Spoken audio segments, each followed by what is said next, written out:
성도들이 신앙생활을 하는 모습은 여러 가지가 있죠. 크게 두 부류로 나눌 수가 있는데요. 율법적으로 하나님을 섬기는 분들이 있습니다. 그분들을 보면 늘 인상을 쓰고 있고 신앙생활 하는 것들을 버거워하는 모습입니다. 그래서 열심히 교회에 나오지만 기쁨이 없는 것처럼 보이죠. 하지만 예수로 신앙생활을 하는 분들이 있습니다. 그분들은 늘 행복한 얼굴을 띠고 있고 어떠한 고난 속에서도 늘 평안해 보입니다. 이 차이는 어디서 나는 걸까요? 율법적으로 신앙생활을 하는 분들은 벌을 받을까봐 늘 조심스러워하기 때문에 늘 긴장되어 있고 행복이 없습니다. 그러나 예수로 신앙생활하는 분들은 너무나 자유로워 보이지만 예수님의 기쁨을 위해서 또 예수님께서 기뻐하시는 일들을 나의 기쁨으로 여기고 최선을 다해 신앙생활을 하는 것들을 보게 됩니다. 오늘 말씀에서 바울은 이 두 부류의 사람들이 어떻게 다른지 구체적으로 말씀하고 있는데요. 함께 묵상하겠습니다. 우리가 이 같은 소망이 있으므로 담대히 말하노니 우리는 모세가 이스라엘 자손들에게 장차 없어질 것의 결국을 주목하지 못하게 하려고 수건을 그 얼굴에 쓴 것 같이 아니하노라. 그러나 그들의 마음이 완고하여 오늘까지도 구약을 읽을 때 그 수건이 벗겨지지 아니하고 있으니 그 수건은 그리스도 안에서 없어질 것이라. 오늘까지 모세의 글을 읽을 때 수건이 그 마음을 덮었도다. 그러나 언제든지 주께로 돌아가면 그 수건이 벗겨지리라. 주는 영이시니 주의 영이 계신 곳에는 자유가 있느니라. 우리가 다 수건을 벗은 얼굴로 거울을 보는 것 같이 주의 영광을 보매 그와 같은 형상으로 변화하여 영광에서 영광에 이르니 곧 주의 영으로 말미암음이니라. 오늘 말씀을 통해서 우리가 첫 번째로 묵상할 수 있는 것은 율법적으로 신앙생활을 하는 분들은 두려움으로 신앙생활을 하고 있다라는 것입니다. 율법은 613가지에 해야 할 것과 하지 말아야 될 것을 우리에게 가르치고 있습니다. 그런데 이 율법을 지키는 이유가 무엇입니까? 벌을 받지 않기 위함입니다. 율법을 잘 지켜서 하나님 앞에 의로운 백성이 되고자 하는 것도 있지만 율법을 어김으로써 하나님께 벌을 받지 않기 위함이 훨씬 더 크다는 것입니다. 실제적으로 이스라엘 백성들이 바벨론의 포로로 잡혀갔던 이유를 율법을 잘 지키지 않았기 때문이다 라고 생각을 해서 이 포로기 이후에는 말씀드린 것처럼 613가지로 율법을 구분하고 이 율법의 조항들을 지키기 위해 최선을 다했습니다. 그러다 보니까 이 율법을 어길까봐 늘 두려움으로 신앙생활을 해야 했던 것이죠. 13절 말씀에서 모세가 시내산에서 바로 이 율법을 하나님께 받아왔습니다. 그런데 그 모세의 얼굴에 영광의 광채가 묻어 있었죠. 그래서 백성들은 그 모세의 얼굴에 있는 그 광채를 보며 두려움에 떨었습니다. 왜 그렇습니까? 자신들의 죄가 드러나서 하나님의 영광 앞에서 죽을 것을 두려워했기 때문이라는 것이죠. 그래서 백성들은 그 모세의 얼굴을 보고 두려워하였고 결국에는 수건을 써서 그 얼굴의 광채를 가려야만 했습니다. 율법으로 의로움을 얻고자 하지만 실질적으로는 율법으로 정죄받는 것이 훨씬 더 쉽습니다. 대부분의 사람들이 율법으로는 의로움을 얻을 수가 없고 오히려 율법으로 정죄를 받고 죽음에 이를 수밖에 없다는 것이죠. 이렇게 율법으로는 의로워질 수가 없기 때문에 예수님께서 이 땅에 오셨습니다. 예수님께서 이 땅에 오셔서 그 예수님을 믿기만 하면 누구나 의롭게 될 수가 있게 되었습니다. 하지만 14절의 말씀처럼 여전히 이스라엘 백성들의 마음이 완고하여져서 그들이 예수님을 도무지 영접하지를 않는 것이죠. 예수님을 영접하지 못하니까 신약의 시대가 시작되고 예수님의 복음의 시대가 시작되었음에도 불구하고 그들은 여전히 얼굴에 수건을 쓰고 구약을 대해야만 했습니다. 우리가 만약 아직도 이 율법적으로 신앙생활을 하고 있다면 무엇을 해야 하고 무엇을 하지 않을 때에는 두려운 마음이 든다면 우리가 아직 예수님을 만나지 못했기 때문입니다. 그래서 율법을 지키면 지키려고 할수록 우리는 더 두려움에 빠질 수밖에 없죠. 이런 우리에게 필요한 것은 바로 예수님을 만나는 것입니다. 그렇다면 예수님을 만나면 우리는 어떻게 될까요? 두 번째 묵상을 할 수가 있는데요. 우리가 예수님을 믿을 때에 참된 자유로 살아갈 수가 있게 됩니다. 바울은 우리에게 예수님을 믿으면 더 이상 수건이 필요 없다라고 말을 하고 있죠. 왜냐하면 우리가 예수님을 믿는 그 믿음으로 우리가 의롭게 되기 때문입니다. 왜 그렇습니까? 우리가 율법을 지키지 못해서 받을 모든 형벌을 예수님께서 십자가에서 다 해결하셨기 때문입니다. 그래서 우리는 더 이상 받을 형벌이 없죠. 이것을 믿는다면 우리는 예수님을 믿음으로 자유함을 누릴 수가 있어야 합니다. 우리가 예수님을 믿었기 때문에 이제 더 이상 우리에게는 받을 형벌이 없습니다. 우리는 죄에서 그리고 죽음에서 자유롭습니다. 그렇기 때문에 우리는 두려움으로 하나님을 섬기는 것이 아니라 기쁨과 자유함으로 하나님을 마음껏 섬길 수가 있게 되었습니다. 더 이상 율법에 얽매이지 않고 하나님의 기뻐하시는 뜻이라면 무엇이든지 담대하게 거침없이 할 수가 있다라는 것이죠. 그래서 17절의 말씀과 같이 우리가 예수님을 믿을 때에 예수님의 영이 우리와 함께 하십니다. 그 예수님의 영이 인도하시는 대로 순종하며 살아가면 우리는 하나님의 모든 요구를 다 완성하게 되고 그 믿음이 우리를 의롭게 하는 것입니다. 이제 우리는 수건을 덮는 것을 넘어서 우리 안에 예수 그리스도의 영광이 나타나야 할 것입니다. 그 예수님의 말씀에 순종하는 삶을 살아갈 때에 우리의 삶을 통하여 예수의 영광이 온 세상에 드러나게 될 것입니다. 사랑하는 우리 성도님들, 신앙생활함에 기쁨이 있으십니까? 우리가 기쁠 수밖에 없는 것은 우리 안에 예수의 영이 있기 때문입니다. 더 이상 수건을 가리고 두려움으로 하나님의 율법을 지킬 필요가 없습니다. 죄에서 해방되었고 율법으로부터 자유함을 누리게 되었습니다. 이제 예수님을 믿는 그 믿음으로 기쁨과 자유함으로 하나님께 영광을 돌리며 살아내는 복된 성도님들이 되시기를 예수님의 이름으로 축복합니다.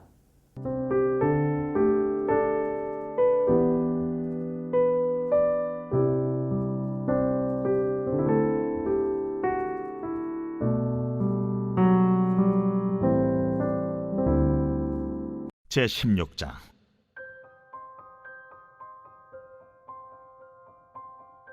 요셉 자손이 제비 뽑은 것은 여리고 샘 동쪽 곧 여리고 곁 요단으로부터 광야로 들어가 여리고로부터 베델 산지로 올라가고 베델에서부터 루스로 나아가 아렉 족속의 경계를 지나 아다롯에 이르고 서쪽으로 내려가서 야블렛 족속의 경계와 아래 베토론과 게세레까지 이르고 그 끝은 바다라. 요셉의 자손 므낫세와 에브라임이 그들의 기업을 받았더라. 에브라임 자손이 그들의 가족대로 받은 지역은 이러하니라. 그들의 기업의 경계는 동쪽으로 아다롯 아달에서 윗 베토론에 이르고 또 서쪽으로 나아가 북쪽 믹무다에 이르고 동쪽으로 돌아 다아낫 실로에 이르러 야누아 동쪽을 지나고 야누아에서부터 아다롯과 나아라로 내려가 여리고를 만나서 요단으로 나아가고 또 타푸아에서부터 서쪽으로 지나서 가나 시내에 이르나니 그 끝은 바다라. 에브라임 자손의 지파가 그들의 가족대로 받은 기업이 이러하였고 그 외에 므낫세 자손의 기업 중에서 에브라임 자손을 위하여 구분한 모든 성읍과 그 마을들도 있었더라. 그들이 게셀에 거주하는 가나안 족속을 쫓아내지 아니하였으므로 가나안 족속이 오늘까지 에브라임 가운데에 거주하며 노역하는 종이 되니라. 제17장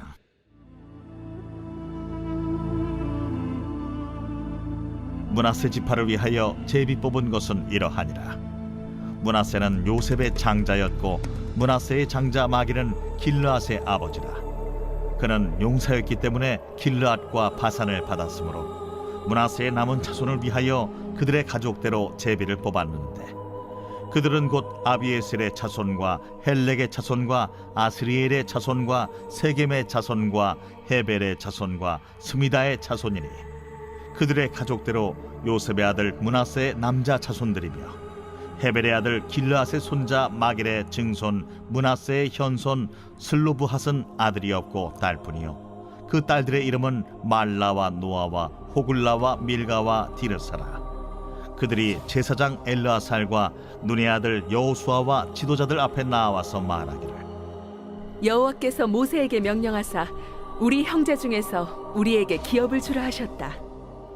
하매 여호와의 명령을 따라 그들에게 그들의 아버지 형제들 중에서 기업을 주므로 요단 동쪽 길르앗과 바산 외에 므낫세에게 10분깃이 돌아갔으니 므낫세의 여자 자손들이 그의 남자 자손들 중에서 기업을 받은 까닭이었으며 길르앗 땅은 므낫세의 남은 자손들에게 속하였더라. 므낫세의 경계는 아셀에서부터 세겜 앞 믹무닷까지이며 그 오른쪽으로 가서 엔다프와 주민의 경계에 이르나니 다프아 땅은 므낫세에게 속하였으되 므낫세 경계에 있는 다프아는 에브라임 자손에게 속하였으며 또 그 경계가 가나 시내로 내려가서 그 시내 남쪽에 이르나니 므낫세의 성읍 중에 이 성읍들은 에브라임에게 속하였으며 므낫세의 경계는 그 시내 북쪽이요 그 끝은 바다이며 남쪽으로는 에브라임에 속하였고 북쪽으로는 므낫세에 속하였고 바다가 그 경계가 되었으며 그들의 땅의 북쪽은 아셀에 이르고 동쪽은 이사갈에 이르렀으며 이사갈과 아셀에도 므낫세의 소유가 있으니 곧 벳스안과 그 마을들과 이블르암과 그 마을들과 돌의 주민과 그 마을들이요 또 엔돌 주민과 그 마을들과 다낙 주민과 그 마을들과 무기또 주민과 그 마을들 세 언덕 지역이라. 그러나 므낫세 자손이 그 성읍들의 주민을 쫓아내지 못하며 가나안 족속이 결심하고 그 땅에 거주하였더니 이스라엘 자손이 강성한 후에야 가나안 족속에게 노역을 시켰고 다 쫓아내지 아니하였더라. 요셉 자손이 여호수아에게 말하여 이르되 여호와께서 지금까지 내게 복을 주심으로 내가 큰 민족이 되었거늘 당신이 나의 기업을 위하여 한 제비 한 분깃으로만 내게 주심은 어찌함이니까. 하니 여호수아가 그들에게 이르되 내가 큰 민족이 되므로 에브라임 산지가 내게 너무 좁을진데 브리스 족속과 르바임 족속의 땅 삼림에 올라가서 스스로 개척하라. 그 산지는 우리에게 넉넉하지도 못하고 골짜기 땅에 거주하는 모든 가나안 족속에게는 베스안과 그 마을들에 거주하는 자이든지 이스라엘 골짜기에 거주하는 자이든지 다 철병거가 있나이다. 여호수아가 다시 요셉의 족속 곧 에브라임과 므낫세에게 말하여 이르되 너는 큰 민족이여 큰 권능이 있은즉 한 분깃만 가질 것이 아니라 그 산지도 내 것이 되리니 비록 삼림이라도 내가 개척하라. 그 끝까지 내 것이 되리라. 가나안 족속이 비록 철병거를 가졌고 강할지라도 내가 능히 그를 쫓아내리라.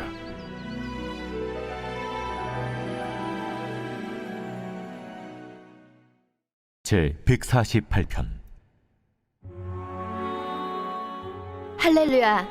하늘에서 여호와를 찬양하며 높은 데서 그를 찬양할지어다. 그의 모든 천사여 찬양하며 모든 군대여 그를 찬양할지어다. 해와 달아 그를 찬양하며 밝은 별들아 다 그를 찬양할지어다. 하늘의 하늘도 그를 찬양하며 하늘 위에 있는 물들도 그를 찬양할지어다. 그것들이 여호와의 이름을 찬양하면 그가 명령하심으로 지음을 받았음이로다. 그가 또 그것들을 영원히 세우시고 패하지 못할 명령을 정하셨도다. 너희 용들과 바다여 땅에서 여호와를 찬양하라. 불과 우박과 눈과 안개와 그의 말씀을 따르는 광풍이며 산들과 모든 작은 산과 과수와 모든 백향목이며 짐승과 모든 가축과 기는 것과 나는 새며 세상의 왕들과 모든 백성들과 고관들과 땅의 모든 재판관들이며 총각과 처녀와 노인과 아이들아 여호와의 이름을 찬양할지어다. 그의 이름이 홀로 높으시며 그의 영광이 땅과 하늘 위에 뛰어나심이로다. 그가 그의 백성의 뿔을 높이셨으니 그는 모든 성도 곧 그를 가까이 하는 백성 이스라엘 자손의 찬양받을 이시로다. 할렐루야. 제 8장.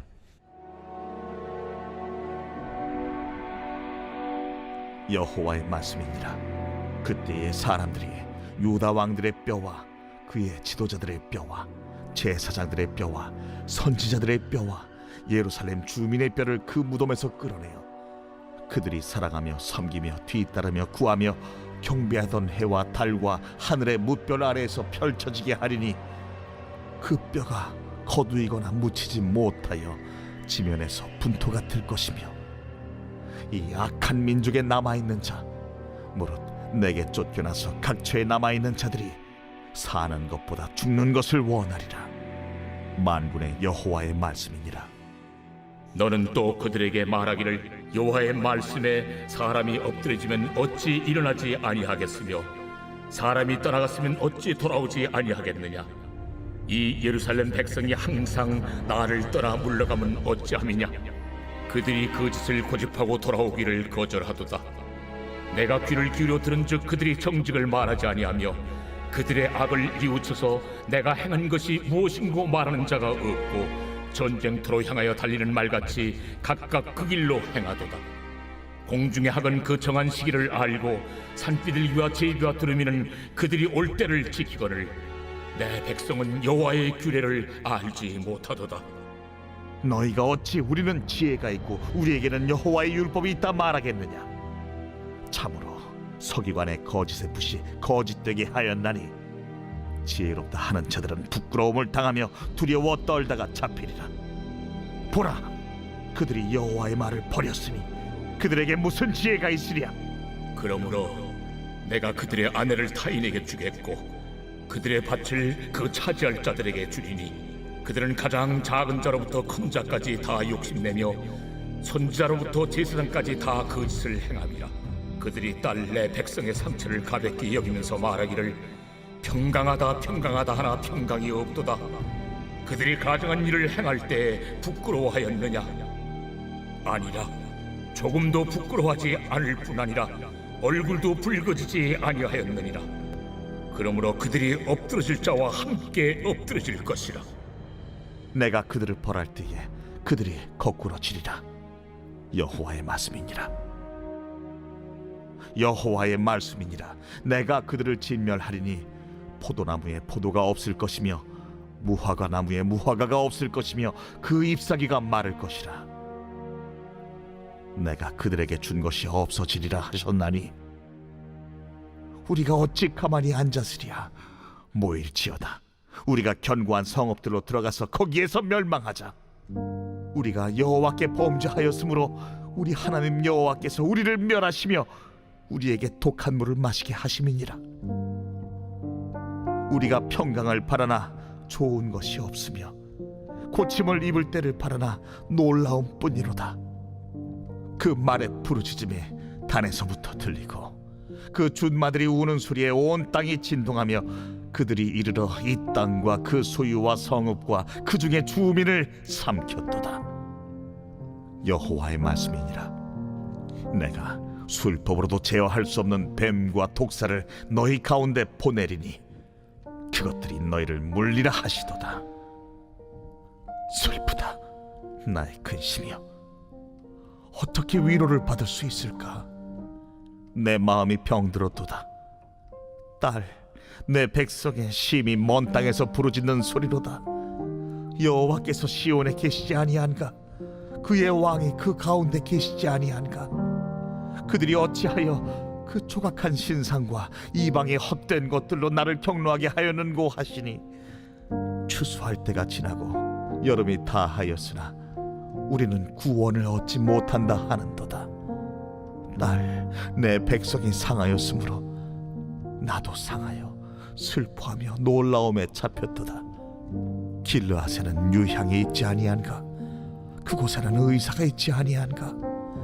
딸, 내 백성이 치료를 받지 못하면 어찌 됨인고?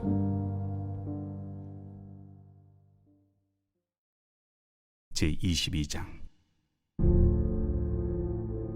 예수께서 다시 비유로 대답하여 이르시되 천국은 마치 자기 아들을 위하여 혼인잔치를 베푼 어떤 임금과 같으니 그 종들을 보내어 그 청한 사람들을 혼인잔치에 오라 하였더니 오기를 싫어하거늘 다시 다른 종들을 보내며 이르되 청한 사람들에게 이르기를 내가 오찬을 준비하되 나의 소와 살찐 짐승을 잡고 모든 것을 갖추었으니 혼인잔치에 오소서 하라 하였더니 그들이 돌아보지도 않고 한 사람은 자기 밭으로 한 사람은 자기 사업하러 가고 그 남은 자들은 종들을 잡아 모욕하고 죽이니 임금이 노하여 군대를 보내어 그 살인한 자들을 진멸하고 그 동네를 불사르고 이에 종들에게 이르되 혼인잔치는 준비되었으나 청한 사람들은 합당하지 아니하니 네 거리 길에 가서 사람을 만나는 대로 혼인잔치에 청하여 오라 한대 종들이 길에 나가 악한 자나 선한 자나 만나는 대로 모두 데려오니 혼인잔치에 손님들이 가득한지라 임금이 손님들을 보러 들어올새 거기서 예복을 입지 않은 한 사람을 보고 이르되 친구여 어찌하여 예복을 입지 않고 여기 들어왔느냐 하니 그가 아무 말도 못하거늘 임금이 사환들에게 말하되 그 손발을 묶어 바깥 어두운 데 내던지라 거기서 슬피 울며 이를 가게 되리라 하니라 청함을 받은 자는 많되 택함을 입은 자는 적으니라. 이에 바리새인들이 가서 어떻게 하면 예수를 말의 올무에 걸리게 할까 상의하고 자기 제자들을 헤롯 당원들과 함께 예수께 보내어 말하되 선생님이여 우리가 아노니 당신은 참되시고 진리로 하나님의 도를 가르치시며 아무도 꺼리는 일이 없으시니 이는 사람을 외모로 보지 아니하심이니이다. 그러면 당신의 생각에는 어떠한지 우리에게 이르소서. 가이사에게 세금을 바치는 것이 옳으니까 옳지 아니하니까. 예수께서 그들의 악함을 아시고 외식하는 자들아 어찌하여 나를 시험하느냐 세금 낼 돈을 내게 보이라 하시니 데나리온 하나를 가져왔거늘 이 형상과 이 글이 누구의 것이냐 가이사의 것이니이다. 그런즉 가이사의 것은 가이사에게 하나님의 것은 하나님께 바치라. 그들이 이 말씀을 듣고 놀랍게 여겨 예수를 떠나가니라. 부활이 없다 하는 사두개인들이 그날 예수께 와서 물어 이르되 선생님이여 모세가 일렀으되 사람이 만일 자식이 없이 죽으면 그 동생이 그 아내에게 장가들어 형을 위하여 상속자를 세울지니라 하였나이다. 우리 중에 칠형제가 있었는데 마지가 장가들었다가 죽어 상속자가 없으므로 그 아내를 그 동생에게 물려주고 그 둘째와 셋째로 일곱째까지 그렇게 하다가 최후에 그 여자도 죽었나이다. 그런즉 그들이 다 그를 취하였으니 부활 때 일곱 중에 누구의 아내가 되리이까? 너희가 성경도 하나님의 능력도 알지 못하는 거로 오해하였도다. 부활 때에는 장가도 아니가고 시집도 아니가고 하늘에 있는 천사들과 같으니라. 죽은 자의 부활을 논할진대 하나님이 너희에게 말씀하신 바 나는 아브라함의 하나님이요 이삭의 하나님이요 야곱의 하나님이로라 하신 것을 읽어보지 못하였느냐.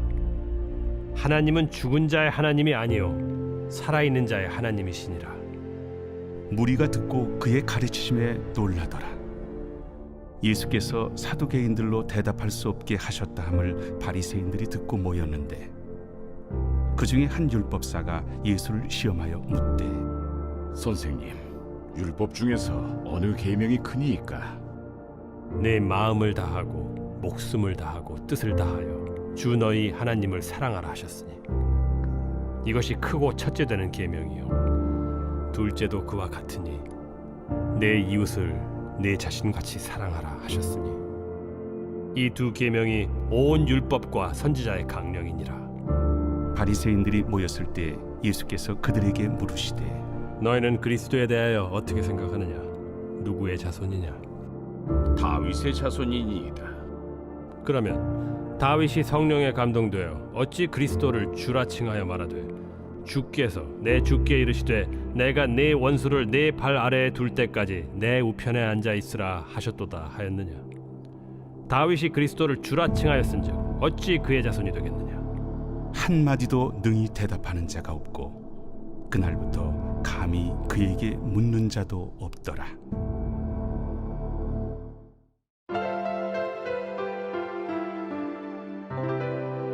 좋은 교회, 좋은 TV